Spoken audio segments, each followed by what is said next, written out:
بسم اللہ الرحمن الرحیم۔ شرح قید نسبیہ۔ آج ہم آگے کا سبق شروع کریں گے۔ پچھلے سبق میں آپ نے پڑھا تھا کہ اعراض اور اعیان کی حادث ہیں، ان کی دلیلیں کیا ہیں۔ ہم نے بڑے ہی اچھے انداز میں اس کو سیکھا تھا۔ اعراض حادث نہیں، اعراض کو ہم نے حادث ہونا ثابت کیا، پھر ہم نے اعیان کے حادث ہونے پر دلائل دیے۔ تو آج ایک اعتراض کیا گیا ہے، آج ہم ایک اعتراض پڑھیں گے۔ آپ کے سامنے نظر آ رہا ہے فَإِنْ قِيلَ۔ سب سے پہلے میں ایسا کرتا ہوں کہ آپ کے سامنے خلاصہ بیان کرتا ہوں۔ دیکھیے، پچھلے سبق میں، پچھلی ویڈیو میں ہم نے دیکھا، ہم نے پڑھا تھا کہ بھائی جسم اور جوہر یہ دونوں حرکت اور سکون سے خالی نہیں ہوتے، ان کو حرکت اور سکون طاری ہوتی ہے، اور حرکت اور سکون کیا ہے؟ یہ حادث ہیں۔ وہ کہتے ہیں دیکھیے، جسم اور جوہر جو ہیں یہ حرکت اور سکون سے کیوں خالی نہیں ہوتے، ان کو حرکت اور سکون کیوں لاحق ہوتی ہے؟ وہ اس لیے کہ جسم ہو یا جوہر ہو، یہ کون فی الحیث سے خالی نہیں ہوتا، یعنی ایک محل میں ہوتا ہے، اس کی ایک حالت ہوتی ہے۔ اب اس کی دو صورتیں ہیں۔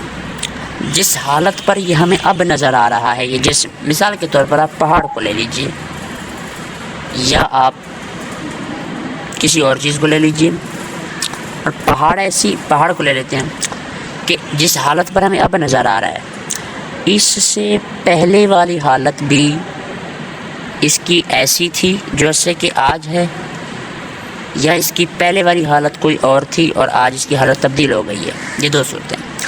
اگر اس کی پہلے والی حالت جس طرح تھی، پہلے بھی اتنا تھا، آج بھی ویسے اسی جگہ پر جمع ہوا ہے، تو پہلے والی حالت کی طرح اب بھی حالت ہے، تو اب اس کو کہیں گے کہ یہ ساکن ہے۔ اگر کوئی چیز ایسی ہے کہ اس کی پہلے حالت کچھ اور تھی، اب اس کی حالت کچھ اور ہو چکی ہے، مثال کے طور پر انسان کو لے لیتے ہیں کہ پہلے بچہ تھا، اب بڑا ہو چکا، حالت تبدیل ہوئی، تو اب اس کو کہیں گے کہ بھی یہ متحرک ہے، اور یہ دونوں چیزیں، حرکت یعنی متحرک ہونا اور ساکن ہونا، یہ دونوں حادث ہیں۔ اس پر ایک بندے نے اعتراض کیا، اس نے کہا کہ اگر یہ بھی تو ہو سکتا ہے کہ بھائی وہ جسم یا جوہر پہلے کسی بھی حالت میں موجود نہ ہو، نہ ہی اس پر حرکت طاری ہو، نہ ہی اس پر پہلے سکون طاری ہو، بلکہ پہلے اس کی کوئی کون نہ تھا، اس کا کوئی بھی کون نہ تھا، اس کی کوئی بھی حالت نہیں تھی پہلے۔ مثال کے طور پر وہ کہہ رہا ہے کہ دیکھیے، جب انسان پیدا ہوا، اب یا انسان یا کوئی بھی چیز، کوئی بھی جسم یا کوئی بھی جوہر، جب وہ پیدا ہوا، پیدا ہونے کے وقت کو لے لیتے ہیں، اس سے پہلے کچھ بھی نہیں تھا، نہ متحرک تھا نہ ساکن تھا۔ یہ بھی تو ہو سکتا ہے کہ کون، اس کا کون متعدد نہ ہو، پہلے اس کا کوئی اور کون نہ ہو۔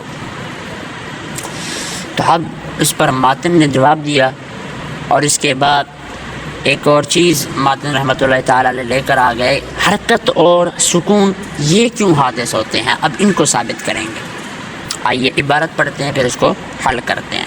فَإِنْ قِيلَ، اگر اعتراض کیا جائے، اگر کہا جائے، یجوز، جائز ہے، ان یکون، اللہ یکون مسبوقا بکون آخر اصلا، کہ جسم یا جوہر دوسرے کون کے ساتھ اصلا مسبوق نہ ہو، یعنی کسی اور کون کے ساتھ مسبوق بالکل نہ ہو، یعنی پہلے اس کی کوئی اور حالت نہ ہو، کما فی آن الحدوثی، جیسا کہ حادث ہونے کے وقت میں، فلا یکون متحرکا، نہ ہی وہ متحرک ہوتا ہے، کما لا یکون ساکنا، جیسا کہ نہ وہ ساکن ہوتا ہے۔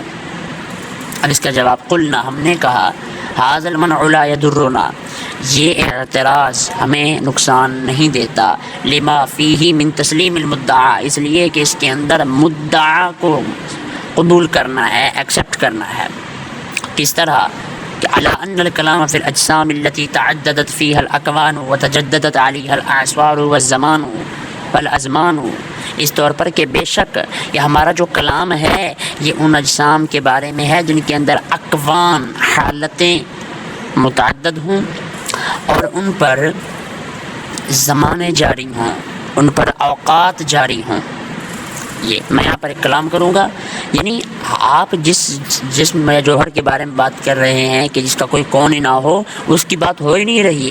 ہماری تو بات ہو رہی ہے ان جسموں کے بارے میں کہ جن کے کون ہوں، جن کی حالتیں ہوں، جن پر زمانہ گزرے، جن پر وقت گزرے، اوقات گزرے، ٹائم گزرے۔ لہٰذا آپ کا اعتراض لغو ہوا۔ اما حدوثہما، یہ نئی بات ہے۔ بہرحال حرکت اور سکون کا حادث ہونا، اس کی پہلی دلیل یہ ہے فَلِأَنَّهُمَا مِنَ الْأَعْرَاضِ، یہ اس وجہ سے ہے کہ یہ دونوں آراز سے ہیں۔ وہی غیر باقیتاً، اور آراز کے بارے میں پتہ ہے کہ آراز باقی نہیں رہتی، اور جو چیز باقی نہ رہے وہ حادث ہوتی ہے۔ دوسری دلیل وَلِأَنَّ مَاهِيَةَ الْحَرَكَةِ لِمَا فِيهَا مِنَ الْانتِقَالِ مِنْ حَالٍ إِلَى حَالٍ تَقْتَضِي الْمَسْبُوقِيَّةَ بِالْغَيْرِ وَالْأَزْلِيَّةُ تَنَافِيهَا۔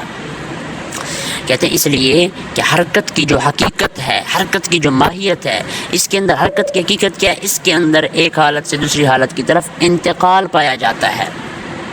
وہ تقاضا کرتا ہے وہ انتقال مسبوقیت بالغیر کا، یعنی یہ پہلے کسی اور حالت میں موجود تھی، اور آپ کو پتہ ہے کہ والازلیت تنافیہا، کہ جو ازلیت ہے، جو ازل میں ازلی چیز ہے، ازل ہونا ہے، باقی رہنا ہے، ہمیشہ قائم رہنا ہے، یہ مسبوقیت بالغیر کے منافی ہے۔ یعنی ایک چیز مسبوق بالغیر ہے، یعنی اس کی پہلے کوئی اور حالت تھی، اب بدل کر آیا گیا ہے، یہ ازلیت کے منافی ہے، ہمیشہ قائم نہیں رہ سکتی ہے۔ جو پہلے کچھ اور تھی اب بدلی ہوئی تھی، آگے بھی بدلے گی، یہ ختم ہوگی، یہ فنا ہوگی۔ ازلی کبھی بھی کسی اور حالت میں موجود نہیں ہوتا، بلکہ اس کی ایک ہی حالت ہوتی ہے۔ اب تیسری دلیل بھی دے رہے ہیں وَلِأَنَّ كُلَّ حَرَكَةٍ فَهِيَ عَلَى التَّقَدِّي وَعَدْمِ الِاسْتِقْرَارِ، اس لیے کہ ہر حرکت یہ مشتمل ہوتی ہے تقدی پر، یعنی کہ ٹھہراؤ پر، وعدم الاستقرار، اور عدم استقرار پر مشتمل ہوتی ہے، اس کے اندر استقرار نہیں ہوتا۔ وَكُلُّ سُكُونٍ فَهُوَ جَائِزُ زَوَالٍ، اور ہر سکون کے اندر زوال جائز ہوتا ہے۔ لہذا حرکت بھی حادث ہوئی، سکون بھی حادث ہوا۔ کیوں؟ حرکت کے اندر استقرار نہیں ہوتا، اور جو چیز جس میں استقرار نہ ہو وہ آراز میں سے ہو جائے گی، اور آراز جو ہوتی ہے وہ حادث ہوتی ہے۔ اور جو سکون ہوتا ہے، سکون کے بارے میں اصول ہے کہ فہو جائز و زوال، اس کا زوال جائز ہوتا ہے، اور جس کا زوال جائز ہے وہ بھی قدیم نہیں ہوتی، وہ بھی حادث ہوتی ہے۔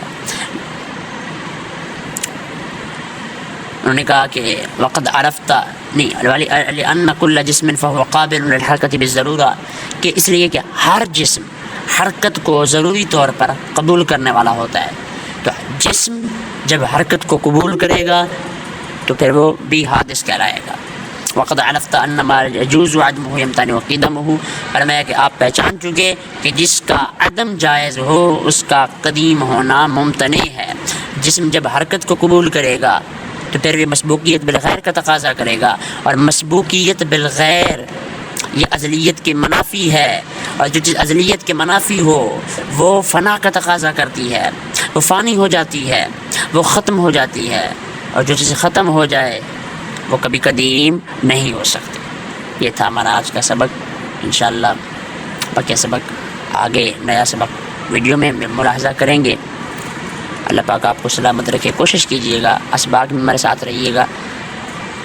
السلام علیکم ورحمۃ اللہ وبرکاتہ۔